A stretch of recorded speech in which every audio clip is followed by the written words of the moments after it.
media, 20 minutos. Señoras diputadas, señores diputados, buenos días. ¿Qué tiempos, no tan lejanos, en los que correspondía a los diputados, a las diputadas especializados en economía, protagonizar los grandes discursos presupuestarios en esta Cámara? Hoy a muy pocos parece importarles el contenido presupuestario y somos los generalistas, esos que sabemos un poco de todo y mucho de casi nada, quienes nos encargamos de ventilar la discusión sobre las cuentas. Oyendo a la derecha casado-riverista, da lo mismo si estas cuentas son buenas o malas, si están bien formuladas o no, si pueden mejorar el bienestar de los ciudadanos tras muchos años de estrecheces. En realidad da igual lo que contenga el presupuesto porque dicen la patria española está en peligro. No sabemos si el bienestar, la estabilidad económica, la mejora de la calidad de vida de la ciudadanía lo está, pero la patria española sí lo está, o eso dicen. ¿En peligro inminente de qué? No lo sabemos con exactitud. Según dicen, se va a romper pasado mañana, sin que al parecer, a pesar de ser una gran nación, pueda sobrevivir tras la amputación. Pero en realidad hace ya mucho tiempo que en España lo de menos es la verdad. Hasta los comunicados se hacen solo con gran parte de veracidad y las imágenes que se envían de manifestaciones son falsas. Se habla de agendas de ETA en Cataluña, de golpe de Estado una y otra vez. ¿De dónde han sacado el libro de estilo? Está claro, ya decía Goebbels que una mentira repetida 1000 veces se convierte en verdad. Comparan el proceso con el 23F. Sueltan como ayer un nunca nadie, como ayer mismo, nunca nadie hizo tanto mal en tan poco tiempo y se quedan tan anchos. Dicen que defienden la independencia de la justicia y el portavoz en el Senado del Partido Popular presume de controlar a los jueces a través de un WhatsApp y sigue sin dimitir. Presumen de respeto a la ley y al mismo tiempo presentan en el Congreso y en el Senado iniciativas para exigir al Gobierno que no cumpla el Estatuto de Gernika y no haga ninguna transferencia. Ya ven, lo de menos es la verdad. Se utiliza con inusitada frecuencia vocablos tales como traición a España, deslegitimado, ridículo, sometimiento al independentismo, rehén y hasta se habla de felones. ¡Hombre! El guerrero del antifaz, vuelve el cómic. Y enseguida a uno le vino a la cabeza el nombre de Bellido Dolfos. Algunos de más edad lo recordarán, pues era el típico traidor felón, calificado así en la historia escolar de la escuela franquista que algunos tuvimos que soportar. Aquel personaje, fingido desertor, a quien tras haber asesinado al rey Sancho de Castilla persiguió el Cid a uña de caballo hasta que se refugió tras la pequeña puerta de la traición de la amurallada Zamora de la reina Urraca. No deja de ser curioso que hoy en día los zamoranos hayan decidido que el felón Bellido tenga una calle con su nombre en la ciudad y la puerta haya pasado de denominarse oficialmente Portón de la Traición a ser el Portón de la Lealtad. Al que ayer se definía como felón, hoy es considerado como un patriota. ¿Cómo cambian las tornas dependiendo del cristal con que se mira? Aznar era un patriota para ustedes cuando negoció con ETA a través de intermediarios y con sus estándares actuales sería un felón. Porque esa es precisamente la última. Un relator ha montado un escándalo por alguien que no es ni siquiera un intermediario, sino que simplemente hace relación de los asuntos tratados y da testimonio de deliberaciones y acuerdos. No lo digo yo, lo dice el diccionario de la RAE. Les habría dado lo mismo si en vez de un relator hubieran decidido poner un botijo con agua fresca. Necesitaban cualquier excusa para hacer un piscinazo en el área estilo Neymar y gritar penalti. Eso es lo que necesitaban, cualquier excusa. En la calle no se convocan las elecciones. Ustedes, que de boca son más constitucionalistas que nadie, deberían saberlo. Si quieren cambiar el Gobierno, deberían presentar una moción de censura, aunque ¿quién iría como candidato a presidente del Gobierno en la propuesta? Porque, claro, es una moción de censura constructiva. ¿Lo haría el señor Casado? No sé si el señor Rivera estaría de acuerdo.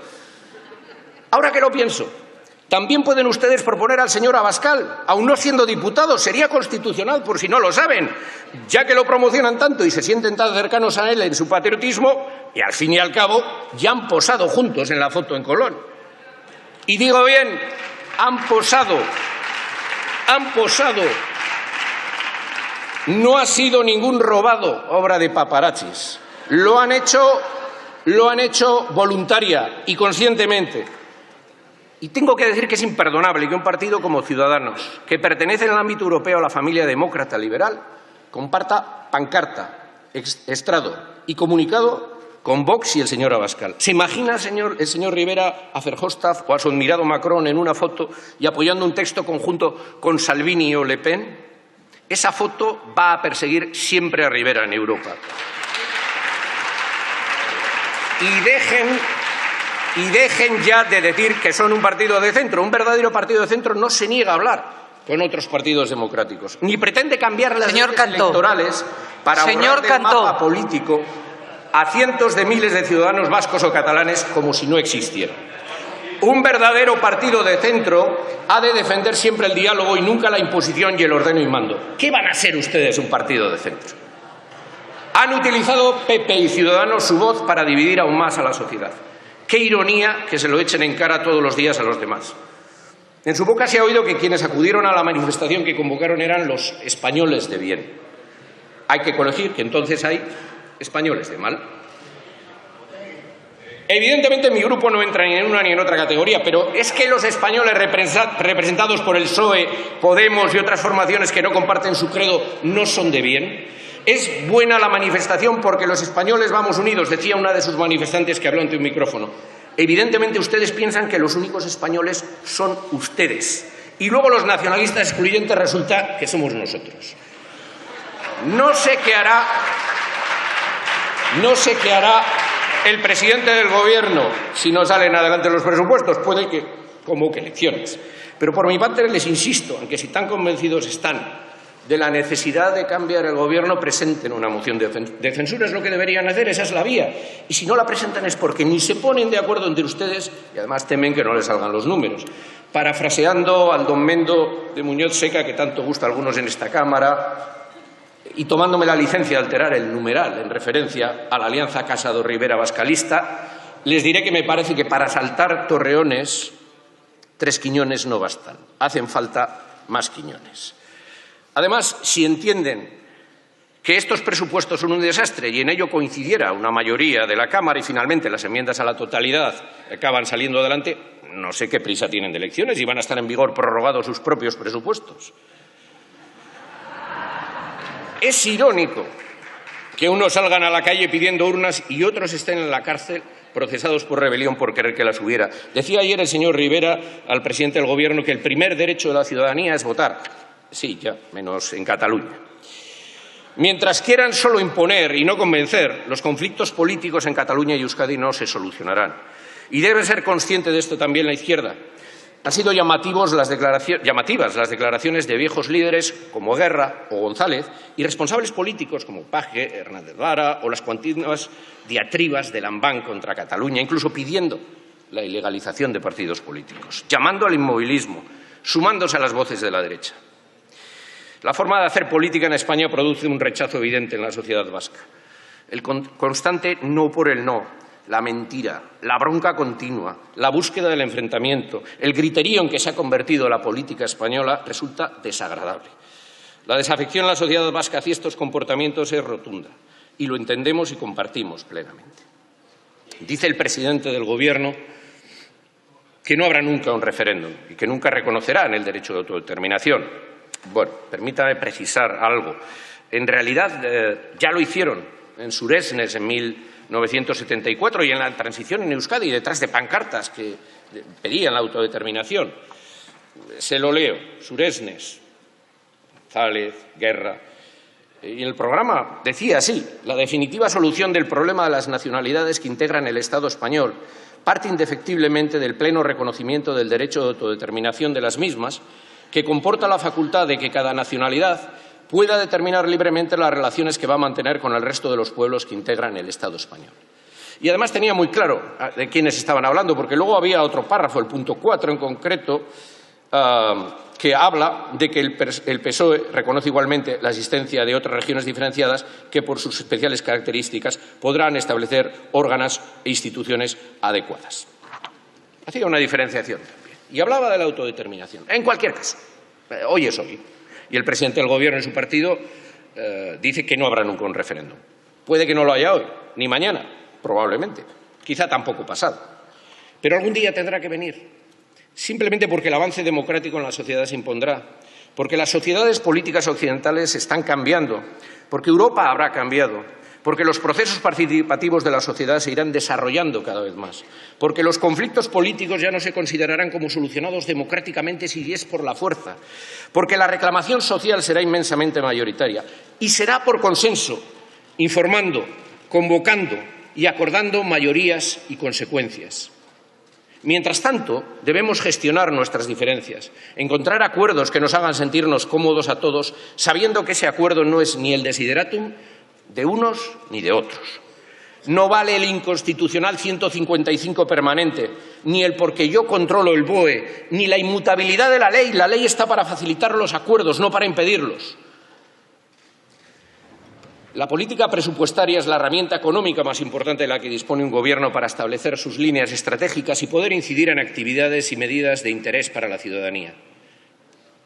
Bueno, aparte de los decretos leyes a los que nos tienen acostumbrados los gobiernos de estas últimas legislaturas, y permítame el desahogo. Una vez más se ha puesto en duda, por algunos, el cumplimiento del objetivo del déficit, un objetivo que, si se ha acercado al previsto en estos últimos años, lo ha sido por el superávit y por el cumplimiento del mismo por las administraciones locales y las comunidades autónomas, no porque lo haya cumplido el Estado.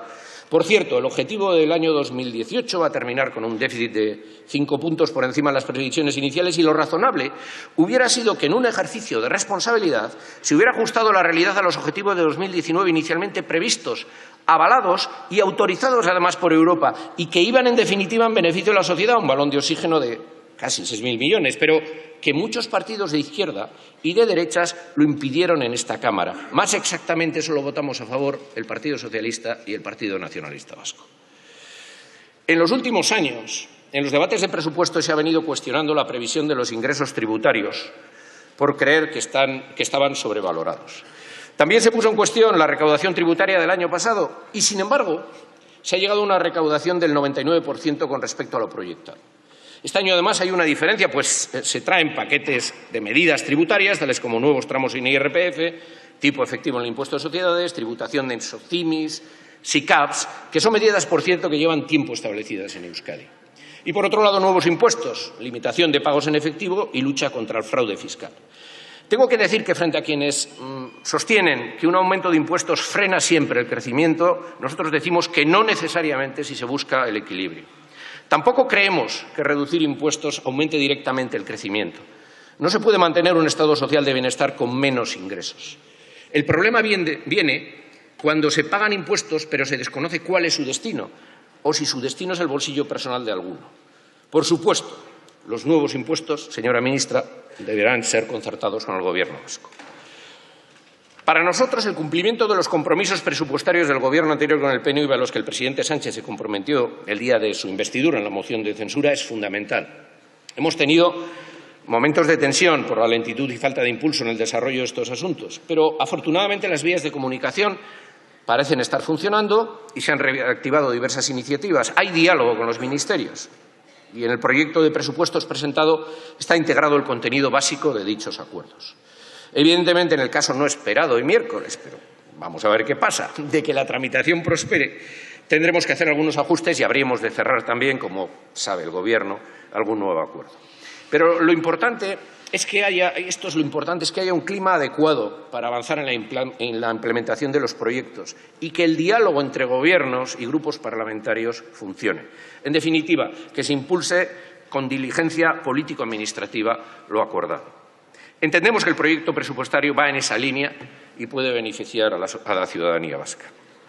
Permítanme que haga un apunte sobre la esperpéntica afirmación que se hace en la enmienda de Ciudadanos. Dice literalmente: el préstamo del Tesoro supone financiar a cargo de impuestos la subida de las pensiones. Ahora bien, si no se ajusta el cupo, este asunto corre a cargo de todos los ciudadanos que no tienen el privilegio de estar en un territorio foral y continúan preguntándose sobre las razones del PNV para reclamar mayores pensiones, diciendo como al final no lo van a pagar los vascos. Bueno, a ver si se enteran de una vez. Sí, nosotros, el PNV, conseguimos que las pensiones se subieran el año pasado y también este año. todas las pensiones y de manera especial las de viudedad. Fuimos nosotros los que forzamos al Gobierno de Rajoy a aceptarlo. Ustedes pudieron hacerlo y el señor Rivera no quiso o no supo o seguramente ni se le ocurrió. 2. El señor Garicano viene repitiendo el mantra de que el préstamo del Estado a la Seguridad Social no lo pagan los vascos. Falso. Ya se lo dijimos y siguen sin aprender. La deuda pública estatal entra en el cálculo del cupo. Ley 11/2017, artículo 4.3c. Son cargas... Espere, que se lo leo literalmente, si es que no callan. De verdad, es terrible estar en ese escaño al lado del Grupo de Ciudadanos. ¡Que no callan! Déjeme leerle. Déjeme leerle en la ley, literalmente. Ley 11/2017, artículo 4.3, letra C. Son cargas generales del Estado los intereses y cuotas de amortización de las deudas del Estado. Y, por lo tanto, la comunidad autónoma debe pagar el 6,24%. Garicano, Rivera, mucho hablar de concierto y cupo. Ayer mismo al señor Rivera. Y no tienen ni idea de lo que hablan. Y como diría un amigo mío, una de dos, o aquí hay algunos que tienen menos luces que un barco de contrabandistas, o hay algunos que contrabandean con mercancía averiada.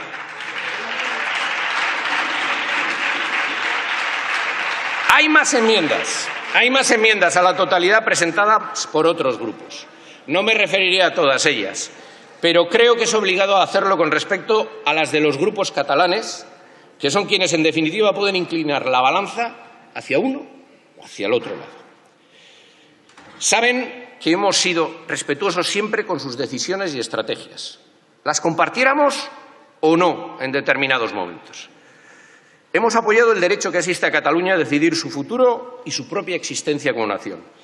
Y lo seguiremos haciendo, porque creemos en ello y porque defendemos lo mismo para Euskadi.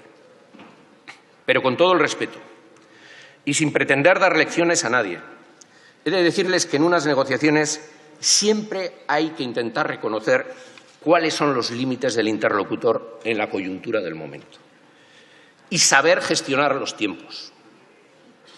No se puede estar pensando continuamente en el qué dirán. Enrocarse en las palabras o los gestos puede ser lo más cómodo, pero en muchas ocasiones no es precisamente la manera de ser más fiel con lo que se quiere defender. El contenido debe primar sobre el continente. Los y las catalanas quieren mayoritariamente votar en un referéndum. Deberían poder hacerlo. Los dirigentes políticos catalanes llevan sufriendo más de un año de prisión provisional incomprensible. Deberían estar en libertad y sin cargos. Pero en política hace falta algo más que tener la razón para que las cosas sucedan. No basta simplemente con desearlo e invocarlo. Y hay que tomar decisiones elevando la mirada y con perspectiva a medio y largo plazo, más allá de los desahogos personales o colectivos. Los movimientos que se adoptan un día pueden determinar la dirección que pueden tomar los acontecimientos futuros que nos alejarán o acercarán a nuestras aspiraciones. Alguno piensa, lo sé, más de uno, que cuanto peor es mejor, pero eso nunca es así, y menos para la parte más pequeña y débil. En definitiva, lo que vengo a decir es que hay que hacer política. Personalmente no veo cuál es la ventaja para Cataluña de rechazar estos presupuestos.